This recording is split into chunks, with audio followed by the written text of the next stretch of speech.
There is nothing wrong with your internet. Do not attempt to adjust your settings. We are controlling the podcast.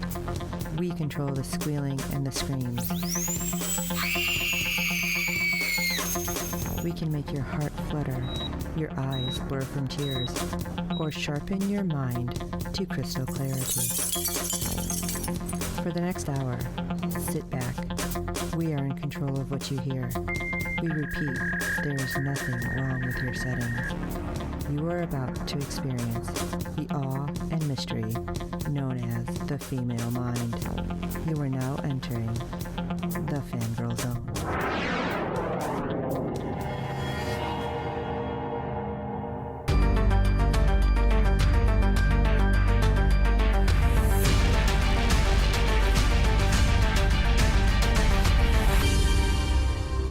Welcome to another episode of The C Word, a fan podcast dedicated to Orphan Black Echoes. I'm Terry. I'm Steve. And I'm Kim. So, Steve, what's the news? Well, I finally did dig out some rating information on Orphan Black Echoes.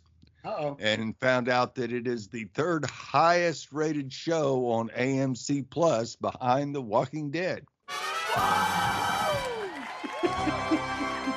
Yeah. How about that? Yes, very much so. So we have a recap of episode 5, Do I Know You?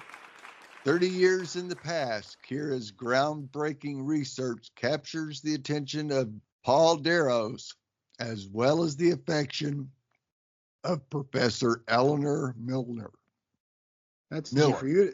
That's easy for you to say. Yeah. Just one other piece of news. Our fourth cohort here, Sean Fangirl S, hasn't been here for a couple of weeks, and she's not here this week. She's at San Diego Comic-Con, but to save money, she decided to walk there.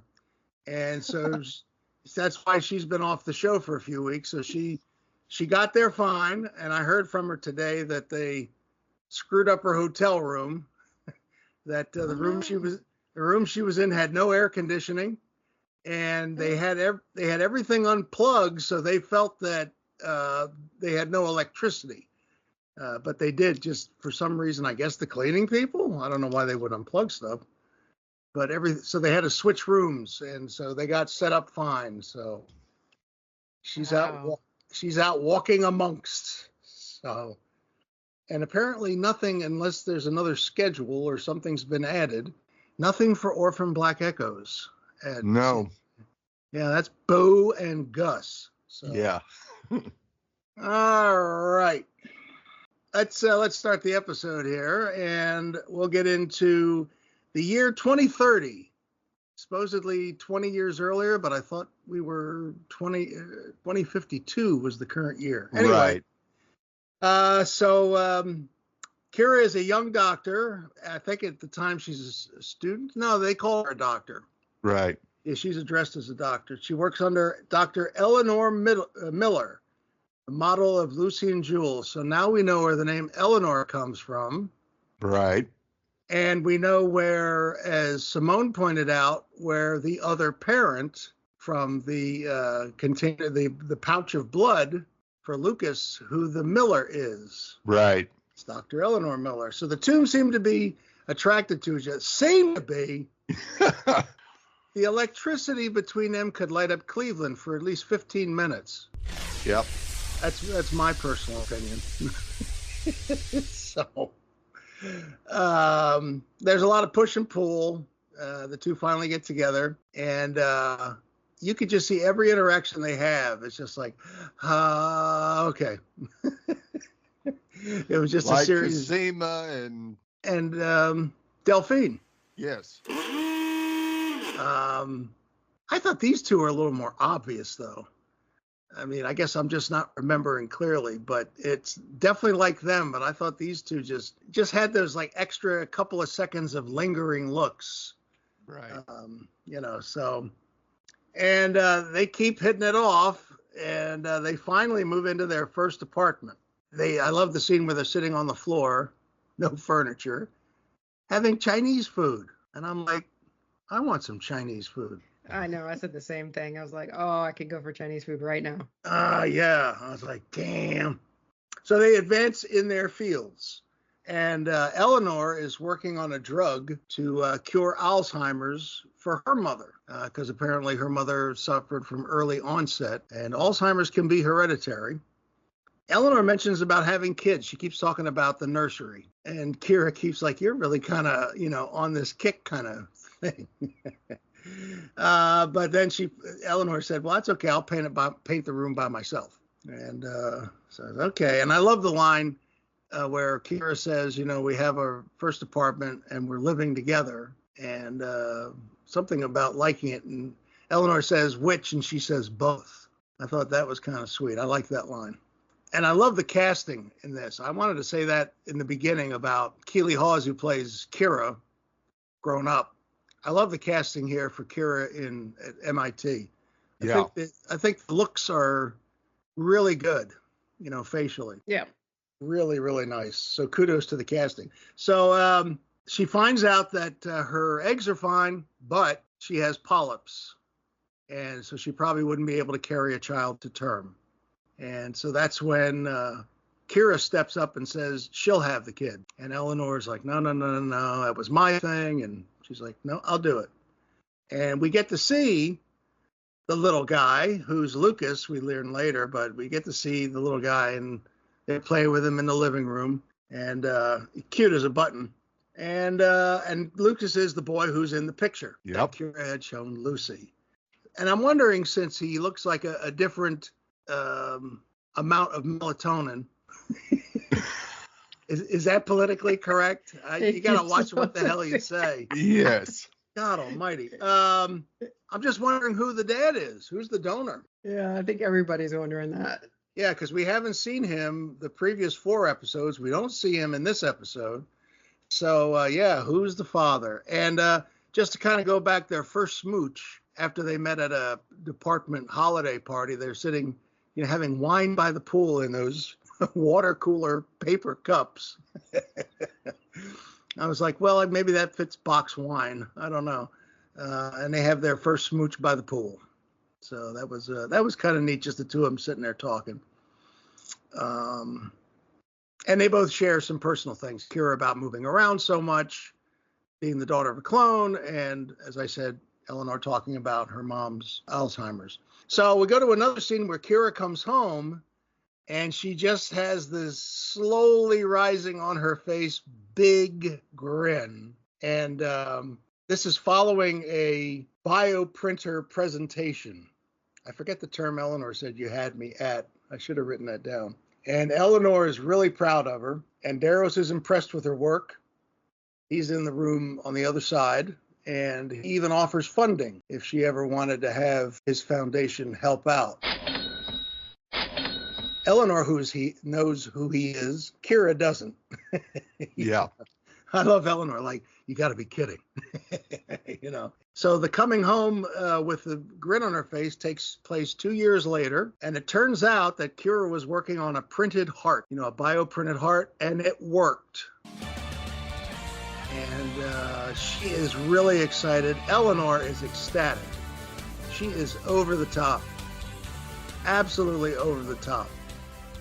And they're just, they're hugging, and she's like, I'm so proud of you. I thought that was a great moment, And so Kira can see that this idea of doing this bioprinting, which, hadn't quite worked out, did work out.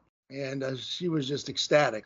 And that's how we kind of get caught up until we see Daros approach Kira in hopes of funding the next step of her project, which is basically cloning people, but she's not interested. Now, Eleanor pushes her with the reasoning that they can use his money to make their project come true. And years go by, and now we're in 2050, as we see Lucas has grown up and off to college he goes, and they're both proud parents, but trying not to be too emotional. No.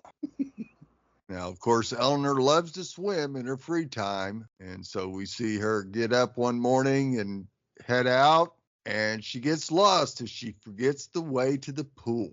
Uh-oh. Yeah. And she seems to just keep going around in circles because she keeps seeing this, what was it, a birthday party sign tied to a Yeah. tree? Happy birthday balloon, I think it was. Yeah. Yeah. Well, she does make it home and she confesses to Kira that she has been forgetting things, and they realize that she has an early case of Alzheimer's.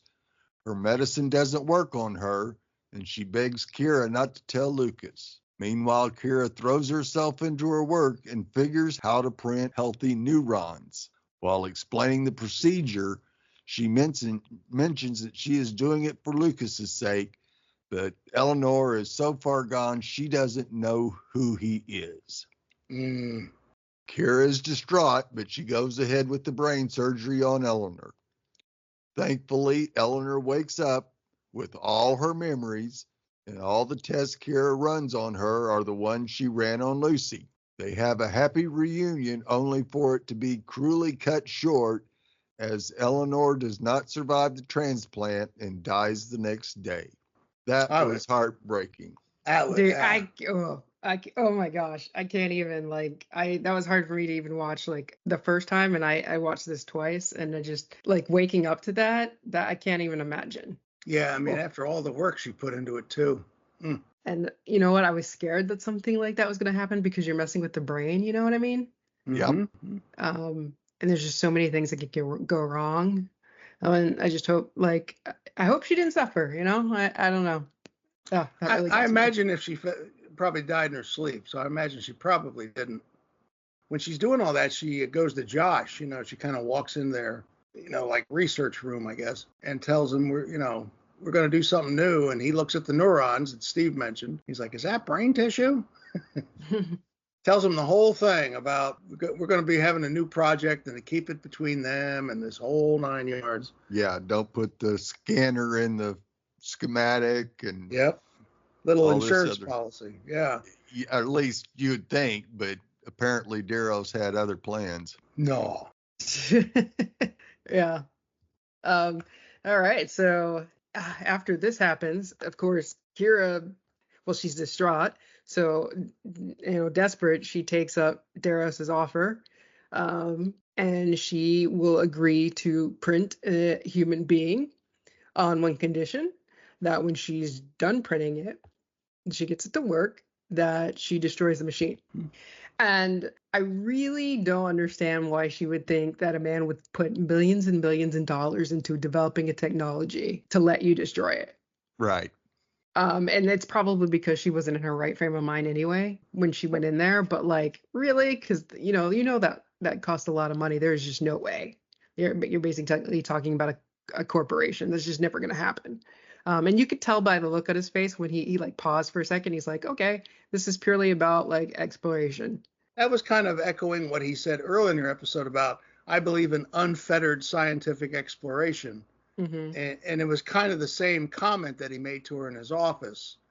And again, I think you said, maybe she was upset, Kim, that probably made her not catch that. But I thought, well, this is kind of the same thing, at least in the same vein as what he said at that big introduction party for additive. And she should have caught that, but obviously she was upset.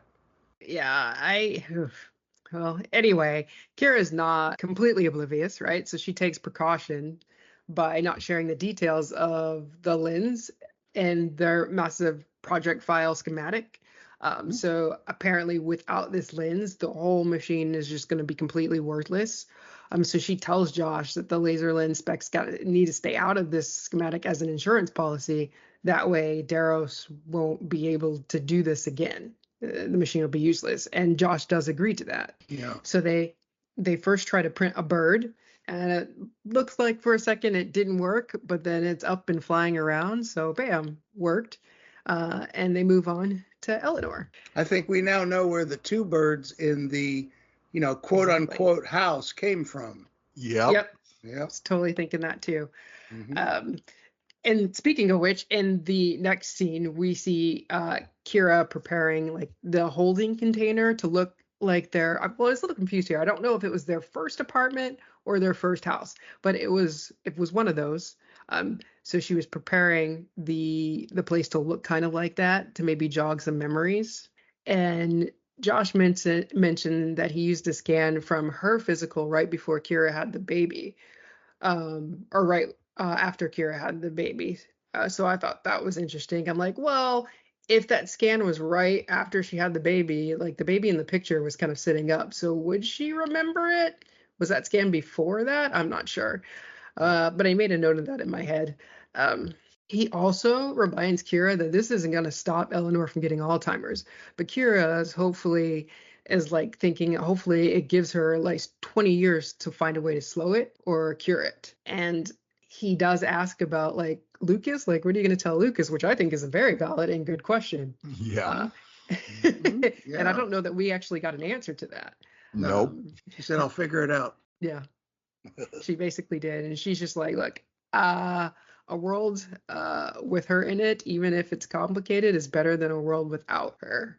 Which, I mean, I completely understand like the pain that she would be going through. I don't know if she thought it out completely. And Josh wants to like know if she really thinks this will be Eleanor. And then we kind of end up back where we started. The pink goo tub opens. It worked. We see Eleanor or Lucy lying on the couch like we saw in the beginning.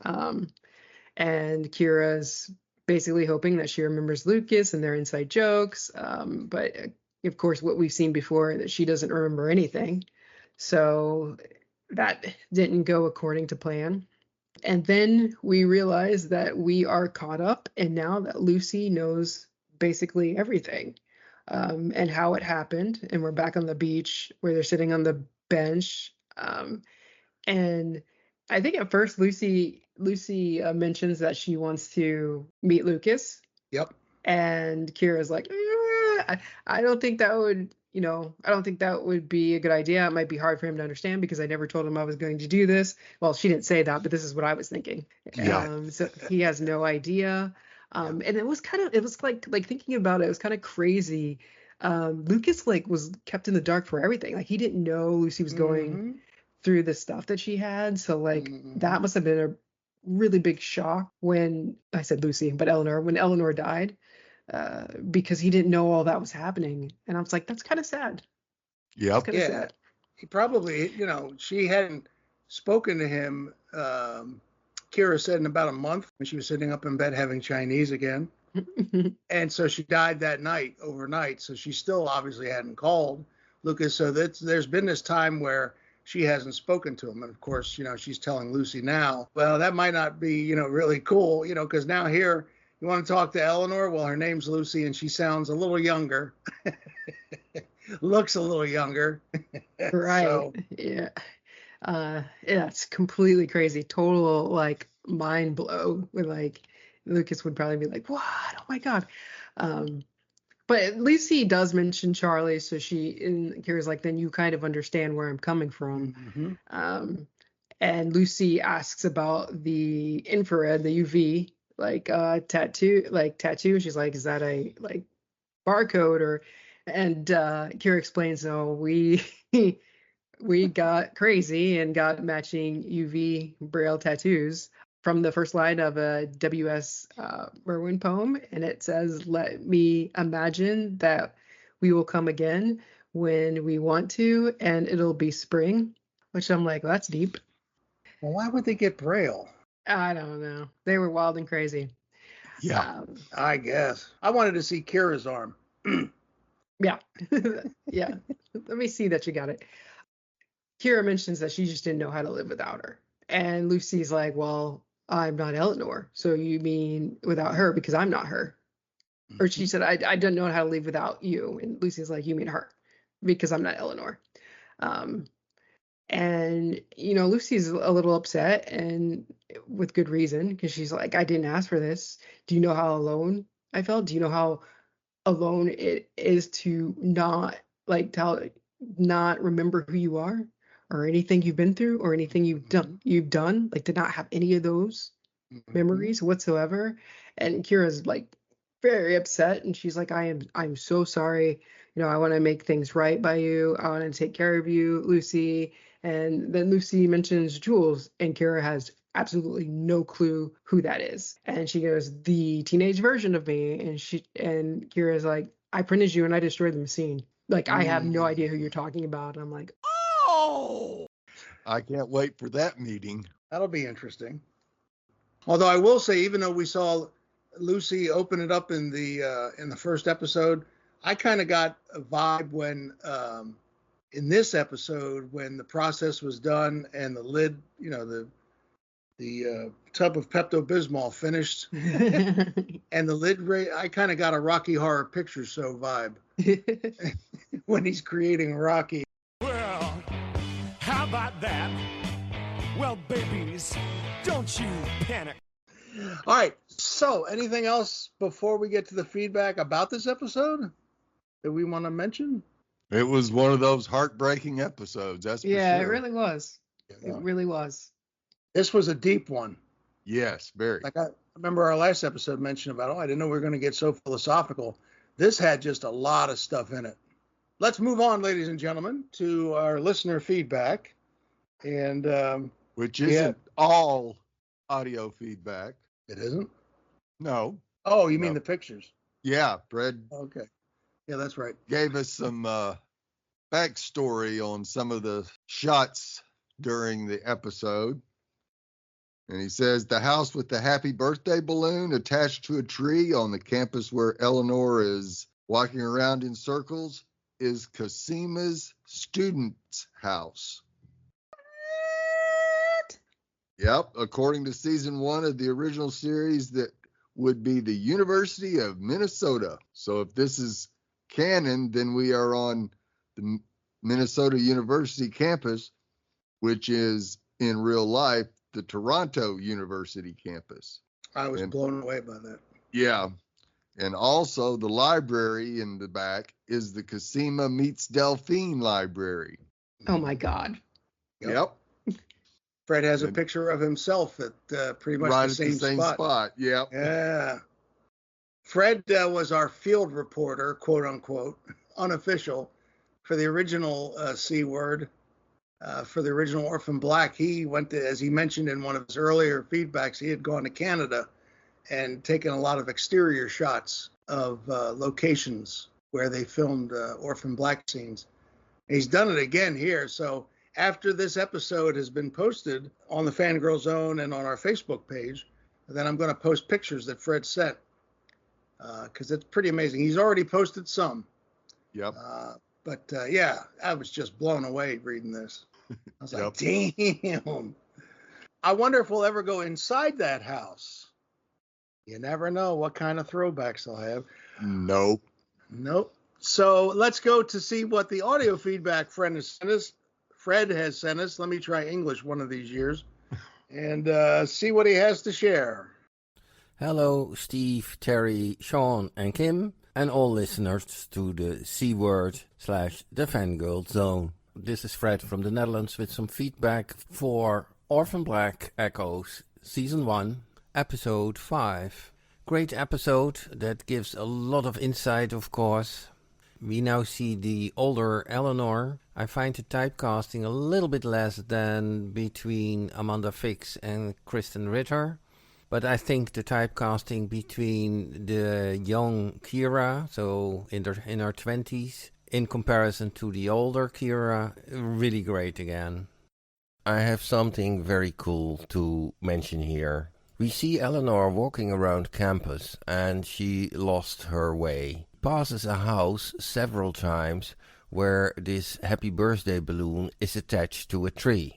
That house is exactly the same house as Cosima's student house in Season 1, Episode 5 of the original series.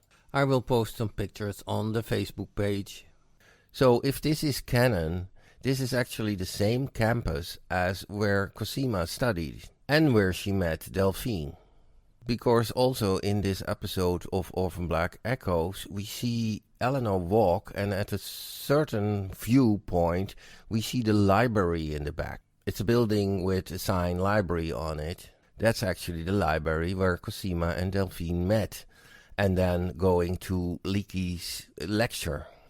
And if that is canon, then this would be the University of Minnesota. So probably Minneapolis, St. Paul or something like that. Because we don't know where this series plays. Actually, it's all in reality on the campus of the Toronto University, where I walked around in October 2016 and August 2017. I've even been in that library and also standing in front of this so-called McCorkle House, because that's the name of the house that was used as Cosima's student home, as well as in this episode of Orphan Black Echoes. I think it's cool. This was always the thing I found so cool for me personally in Orphan Black, to find these things out. That's also the reason why I went to Canada to do this kind of research and to find out these kinds of things. Greetings, Fred. Or should I say Sherlock Fred? Yeah, you are Sherlock, Fred, that's for sure. He Yeah, really man. is. Wow. That's amazing. Yep. Thank you for And- that wonderful feedback, Fred.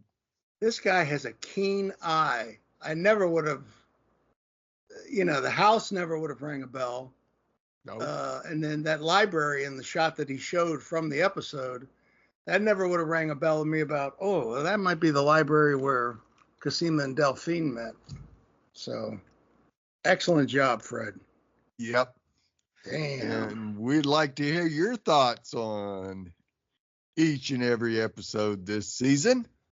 You can send your feedback via email or audio to contact us at fangirlzone.com, or you can visit the website www.fangirlzone.com, and our original C Word Facebook page is still alive and cranking along thanks to Terry.